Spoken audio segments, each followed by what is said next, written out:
Chères Sarcelloises, chers Sarcellois, nous évoquions ensemble la semaine dernière les conditions de la rentrée. Depuis, les choses ont quelque peu évolué. Le préfet, avec qui nous avons fait le point il y a quelques jours encore, nous annonce, avec les statistiques de l'Agence régionale de santé, que le virus circule plus activement sur le Val d'Oise et donc à Sarcelles également. Par rapport à cela, il a pris un arrêté de port du masque obligatoire qui est actif depuis ce matin, 6 heures, pour porter ce masque sur l'ensemble de la ville de Sarcelles.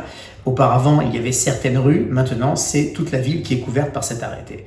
Il ne nous appartient pas de commenter cet arrêté, il nous appartient de l'appliquer. Nous voulons le faire avec pédagogie, en comptant sur le civisme de tout un chacun.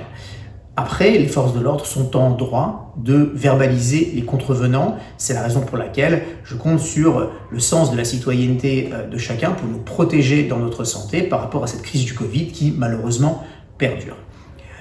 La rentrée scolaire, j'en parlais à l'instant, elle s'est bien déroulée. Maintenant, à Sarcelles, comme dans d'autres villes, eh bien, il y a des enfants dans certaines classes qui sont testés positivement au Covid et donc la mesure est simple par rapport à cela.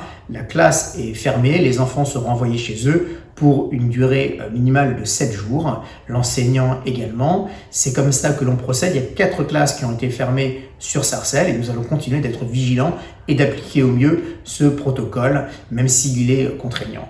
Sur le reste, les activités sur la ville continuent de se dérouler. Les activités habituelles, je pense à la saison culturelle que nous ouvrons lundi, mais en diminuant la jauge de public par 2 et en rendant évidemment le port du masque obligatoire, y compris à l'intérieur des salles, avec mise à disposition de gel, respect des gestes barrières également. C'est une période qui n'est pas simple, on espère en sortir dans un futur pas trop éloigné, mais mieux nous nous comporterons de façon citoyenne et plus vite nous sortirons de cette crise. C'est la raison pour laquelle je compte sur le sens du civisme de tout un chacun. Merci et bon courage.